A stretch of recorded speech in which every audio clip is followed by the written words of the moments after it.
আল্লাহ রাসূল সাল্লাল্লাহু আলাইহি ওয়াসাল্লাম যখন মক্কাতে দাওয়াত দিচ্ছিলেন, মক্কার কুরাইশরা নানাভাবে বিষ্ণু ইসা ইসলামকে কষ্ট দিচ্ছিল, নানাভাবে ট্যাগিং করছিল, মিথ্যা অপবাদ দিচ্ছিল। কখনো কখনো তারা বিষ্ণুনবীকে বলছিল মিথ্যাবাদী, কাযযাব। কখনো বলছিল যে তুমি হচ্ছে জাদুকর, সাহির। কখনো বলেছে শায়ের, মুহাম্মদ তুমি কবি। কখনো বলেছে কাহেন, মুহাম্মদ তুমি গণক। এবং কখনো বলেছে মুহাম্মদ তুমি হচ্ছে মাজনুন, মানে পাগল। আওয়াজ করে সবাই পড়ুন নাউযু বিল্লাহি মিন যালিক। তাহলে বিশ্বনবীকে মৌলিকভাবে এই 5টি অপবাদ দিয়েছে। আমার কলেজা টুকরা সিলেটের ভাইরা, বিশ্বনবীর ব্যাপারে মিথ্যা অপবাদ মৌলিকভাবে দিয়েছে কয়টি? 5টি। বলেছে তুমি মিথ্যাবাদী, বলেছে তুমি গণক, তুমি কবি, তুমি পাগল, তুমি জাদুকর।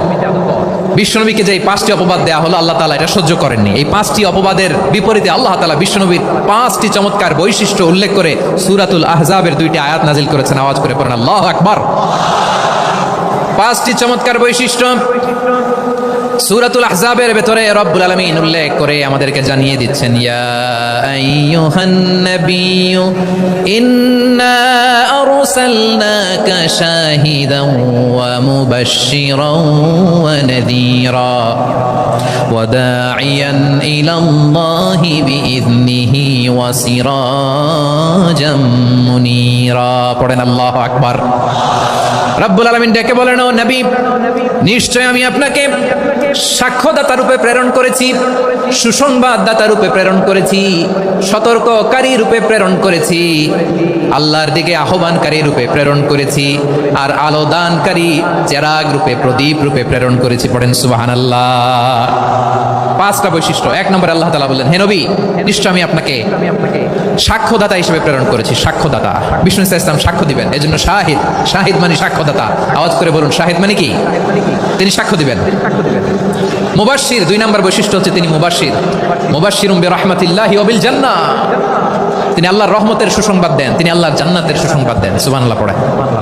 3 নম্বর বৈশিষ্ট্য হচ্ছে নাযীর, তিনি সতর্ককারী, ওয়ার্নার। তিনি সাবধান করতে এসেছেন, রিমাইন্ডার দিতে এসেছেন যে আল্লাহর পথে যদি না চলো, শিরকি কাজ যদি না থামাও, তাহলে এমন আযাব আসবে আল্লাহর পাকড়াও থেকে তুমি বাঁচতে পারবে না। তিনি নাযীর। বিষ্ণু ইসা ইসলামের 4 নম্বর বৈশিষ্ট্য হচ্ছে দাঈয়ান ইলাল্লাহ, তিনি আল্লাহর দিকে আহ্বানকারী। এই যে আমরা আমাদেরকে পরিচয় দেই যে আমরা দাঈ, বলি না? বলি যে উনি হচ্ছেন একজন দাঈ ইলাল্লাহ।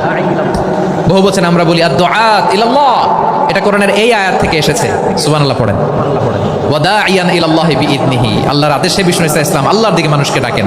এবং বিষ্ণু ইসা ইসলামের 5 নম্বর বৈশিষ্ট্য হচ্ছে সিরাজাম মুনীরা, আলো দানকারী প্রদীপ, আলোকদীপ্ত প্রদীপ, যে আলো দিয়ে তিনি